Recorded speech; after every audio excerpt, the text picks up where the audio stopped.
নমস্কার বন্ধুরা, ঝর্ণা কিচেন আপনাদের সবাইকে স্বাগত। তো দেখুন, আজকে আমি আম নিয়েছি। এখানে আম তো প্রায় শেষের দিকে, সব আম পেকে গেছে। কাঁচা আম এখন খুব একটা পাওয়া যায় না, কিন্তু আমি এখানে কাঁচা আম বাজার থেকে নিয়ে এসেছি।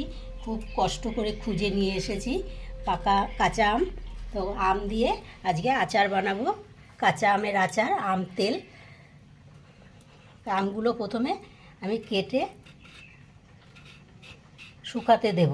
তার জন্য আমি আমগুলো আগে ভালো করে একটু কেটে নেব, চোকলা ছাড়িয়ে।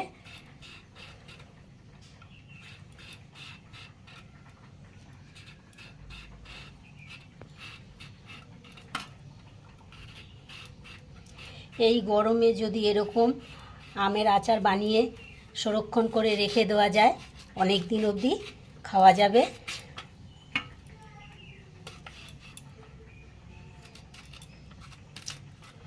এরকম লম্বা লম্বা করে আমগুলোকে কেটে নিতে হবে।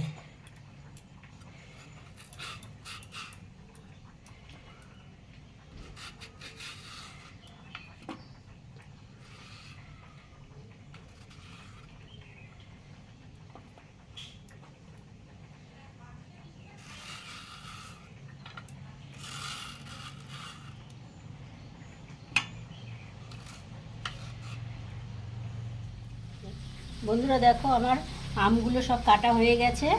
এবার এখানে আমি 1 চামচ হলুদ দিয়ে আমটা মেখে রোদে দিয়ে রাখবো।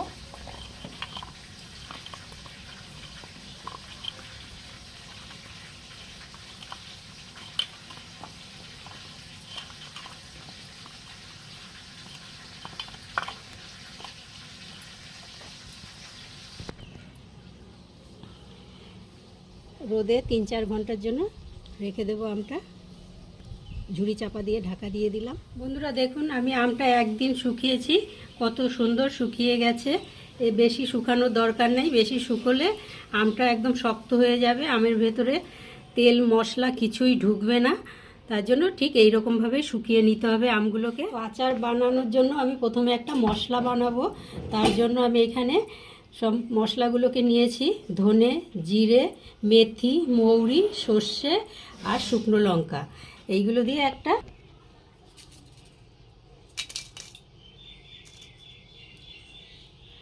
শুকনো লঙ্কা, ধনে, মৌরি, মেথি আর গোটা জিরে, সর্ষে, সব মশলা একসাথে দিয়ে একটা মশলা তৈরি করে নেব, হালকা করে ভেজে। মশলাটা হালকা করে ভাজতে হবে, খুব বেশি ভাজলে মশলাটা পুড়ে যাবে, আচারটা তিতো লাগবে তখন। মশলাটা ভাজা হয়ে গেছে, নামিয়ে নিচ্ছি। মশলাটা ঠান্ডা হয়ে গেছে, এইবার আমি গুঁড়ো করে নেব মশলাটা।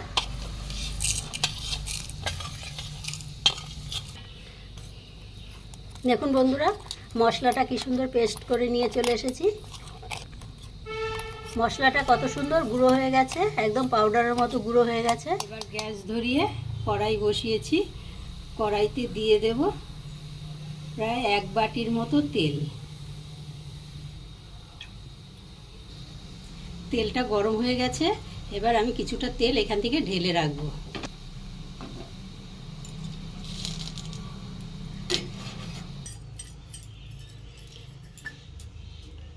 এবার দেব কড়াইতে অল্প একটু 5 ফোড়ন, আর দেব হিং।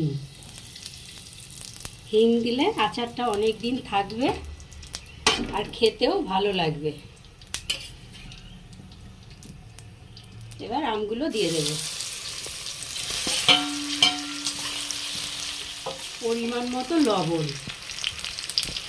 আমি যখন আমটা রোদে দিয়েছি তখন শুধু নুনই দিয়েছি, হলুদ দিয়েছিলাম, নুন দেইনি, তার জন্য এখন নুনটা দিয়ে দিলাম।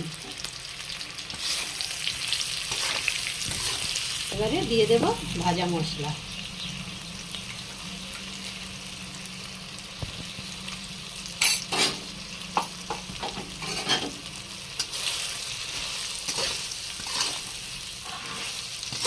ভাজা মশলা দিয়ে মিশিয়ে নামিয়ে নেব। আপনারা যদি এইভাবে আচার বানান তাহলে অনেক দিন পর্যন্ত সংরক্ষণ করে খেতে পারবেন, আর রোদে দেওয়ারও কোনো ঝামেলা থাকবে না।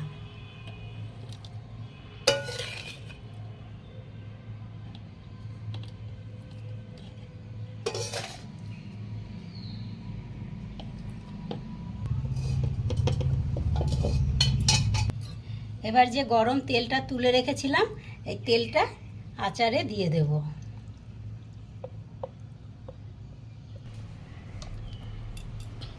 এই আচারটা 1 থেকে 2 দিন রোদে দিলেই চলবে, বেশি দিন রোদে দেওয়ার দরকার নেই। তারপরে আপনারা ফ্রিজে রেখে দিয়ে পরের দিন অবধি খেতে পারবেন।